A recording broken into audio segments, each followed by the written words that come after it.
me voilà, c'est fini. C'est fini. Alors, cette chanson s'adresse à cette promotion, et un petit peu à moi aussi. Donc voici arrivée ma dernière remise de diplôme en tant que directeur de l'ENSAIA. Alors j'ai longtemps hésité devant plusieurs alternatives pour marquer le coup. La première, c'était mimer John Travolta dans La fièvre du samedi soir sur la musique des Bee Gees.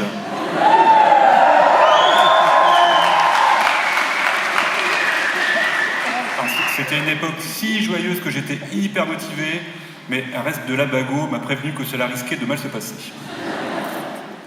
Deuxième possibilité, vous raconter des soirées un peu glauques dans les faubourgs de Dortmund, quand j'accompagnais des élèves en voyage d'études, mais ce serait sans doute un peu long et surtout très glauque. Troisième possibilité, préparer pour l'ensemble de l'Assemblée ma spécialité ultime, le Morito Outard.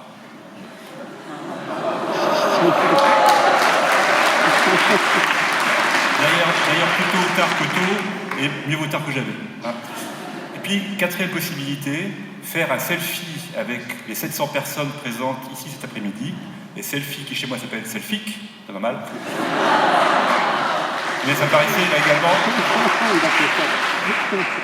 un peu compliqué. Non, j'ai décidé de partager avec vous un moment d'intimité en vous parlant de mon père, mais ce sera après.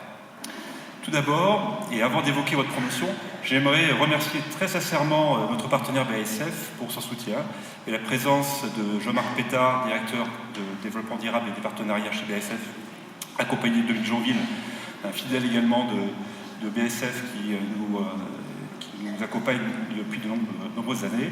Tous deux, donc, au sein de l'école, montrent la volonté de ce grand groupe chimique de développer des approches de biocontrôle et en considérant que l'ENSAIA est une tête de pont pour cette démarche verte. Cela nous conforte dans l'idée que les préoccupations environnementales s'enracinent partout autour de nous.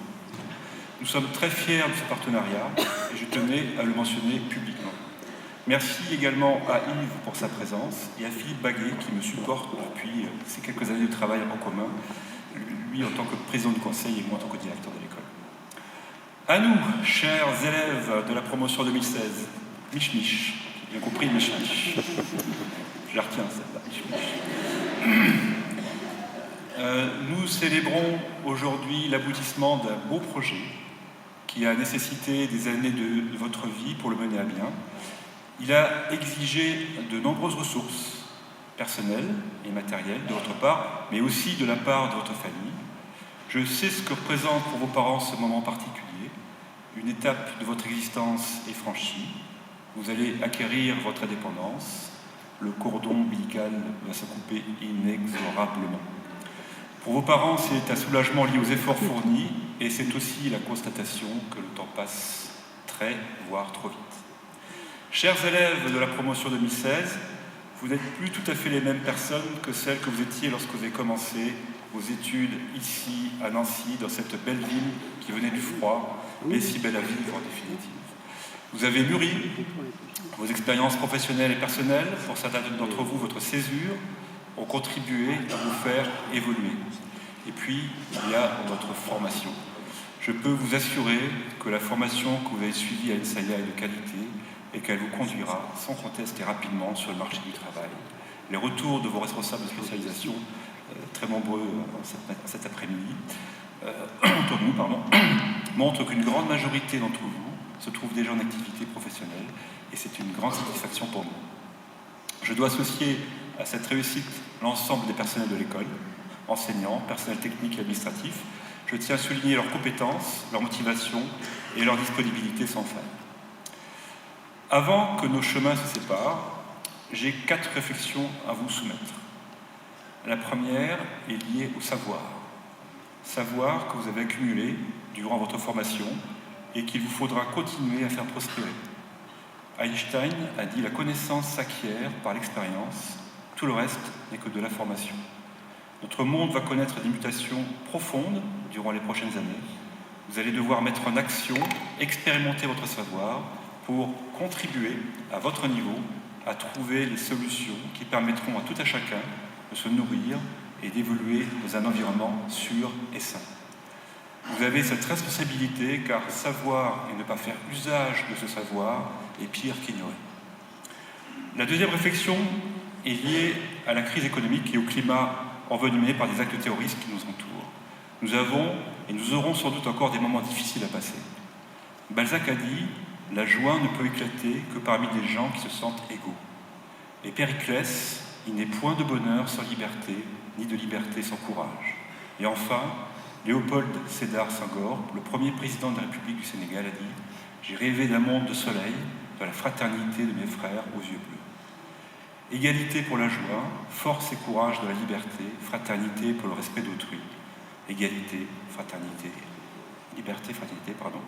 Ce n'est rien d'autre que la devise qui a servi de fondement à notre République. En ces moments difficiles que nous appréhendons tous, et que vous redoutez peut-être, appuyez-vous sur ces valeurs morales laïques pour avancer sereinement dans notre univers incertain, et ce, quelle que soit la menace qui rôde. La troisième réflexion est liée à ce que j'estime être caractéristique de ce qui vous attend désormais, la gestion des antagonismes. Alors pourquoi ? Parce qu'il vous faut être fier de votre diplôme, tout en montrant humilité et respect envers ceux qui n'ont pas eu la chance, comme vous, de faire des études vous conduisant à un niveau social élevé.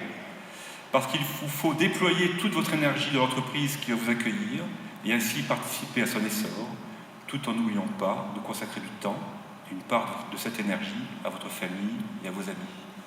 Parce qu'il faudra être créatif, bourré d'idées originales et personnelles, tout en gardant la tête sur les épaules. Enfin, pour alimenter cette quatrième réflexion, je vais reprendre des propos très connus de Steve Jobs, qui considérait, à juste titre, que nous devons trouver ce que nous aimons. Votre travail va prendre une part importante de votre vie, et la seule manière d'être vraiment satisfait, c'est de faire ce que vous pensez être du bon travail. Et la seule manière de faire du bon travail, c'est d'aimer ce que vous faites. Si vous n'avez pas encore trouvé, continuez à chercher, ne vous arrêtez pas. C'est comme cela pour tout ce qui touche au cœur. Vous le saurez quand vous l'aurez trouvé. Le temps est venu de conclure ce discours par quelques derniers conseils. Premièrement, notre temps est limité, votre temps est limité, donc ne le gaspillez pas à vivre la vie de quelqu'un d'autre. Ne vous enfermez pas dans les dogmes, ne laissez pas le bruit des opinions des autres étouffer votre voix intérieure. Et plus important, ayez le courage de suivre votre cœur et votre intuition. Tout le reste est secondaire. Ensuite, sachez que l'égoïste est triste parce qu'il attend le bonheur. Alors soyez ouverts et tolérants, à l'écoute des autres, mais je suis certain que votre passage à Ensaya vous a sans doute ouvert cette voie. Mon avant-dernier propos, ça se termine, mon avant-dernier propos s'exprime par une émotion. Vous connaissez sans doute Kevin Spacey, c'est un acteur de très haute qualité, qui tient le rôle principal de House of Cards. Il joue le rôle d'un homme politique sans trop de scrupules, et durant la première saison de cette série, il a inauguré une bibliothèque à son nom dans son ancienne faculté. En quelques mots, il a résumé ce que j'ai vécu lorsque j'étais en école d'ingénieur, il y a près de 35 ans maintenant. Il évoquait avec un peu de nostalgie ce temps passé en tant qu'élève, pour vous en tant qu'élève d'ingénieur, et les amis qu'il y a rencontrés, les amis que vous avez rencontrés ici, autour de nous. Et le mot qui lui venait à l'esprit lorsqu'il évoquait ces rencontres est l'harmonie. Et il disait la chose suivante, l'harmonie, elle n'est pas dans ce qui dure, mais dans les voix qui se rejoignent à l'espace d'un instant, et cet instant dure le temps d'un souffle. J'espère que vous avez pu toucher un moment cette harmonie durant votre présence dans notre école, et que la vie vous permettra de la côtoyer à nouveau de temps à autre. Un tout dernier conseil, ayez faim de la vie, soyez fous et aimez. Votre vie prend aujourd'hui un nouvel essor, ne cessez jamais de l'embellir, bref, soyez heureux. Et pour finir pour de bon cette fois, ce petit moment d'intimité partagé à l'occasion de ma dernière remise de diplôme. Mon père était garde forestier. Nous habitions un petit village de Moselle, d'où mon attachement au FSMS, contrairement à un certain nombre de collègues qui sont plutôt pour la SNL. Et on a tendance, à un moment de notre existence, à se détacher de nos pères et mères, par crise d'adolescence ou pour toute raison valable ou non. Et puis avec l'âge adulte, on cherche ce qui nous rassemble. Je me suis ainsi posé la question, quelle similitude entre mon métier et celui de mon père ? Il était fonctionnaire, s'occupait de gérer ses hectares de forêt tout au long de l'année avec beaucoup de liberté, tant que le travail était conforme à son cahier des charges. Je suis fonctionnaire et je suis très fier de rendre un service public. En tant que directeur de l'Ensaya, je suis libre de créer des passerelles, des nouveaux diplômes, des projets de développement, tant que cela rentre dans le cadre des prérogatives d'une école d'ingénieur. Service public et liberté, voilà déjà 2 similitudes. Mais le plus important est que mon père repeupler ces massifs en prenant soin de ces jeunes pousses, et de veiller à les protéger et les renforcer avant qu'elles ne démarrent réellement leur croissance. Vous êtes les jeunes pousses. Avec l'ensemble des personnels de notre belle école, nous avons planté en terre vos racines scientifiques, techniques, comportementales, et nous vous avons aidé à vous déployer. Vous êtes prêts aujourd'hui à vous développer dans un monde difficile, parfois tempétueux, mais toujours empreint de vie et d'espoir. Voilà, vous êtes ma fierté. Merci.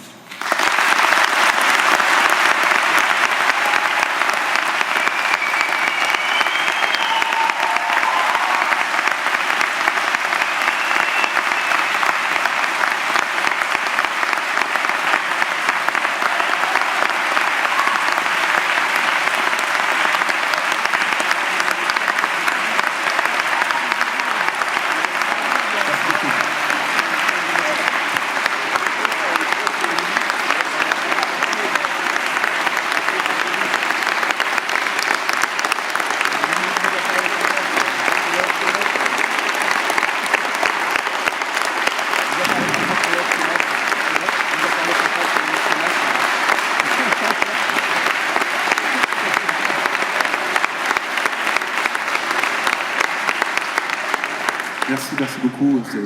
C'est un moment très, très émouvant.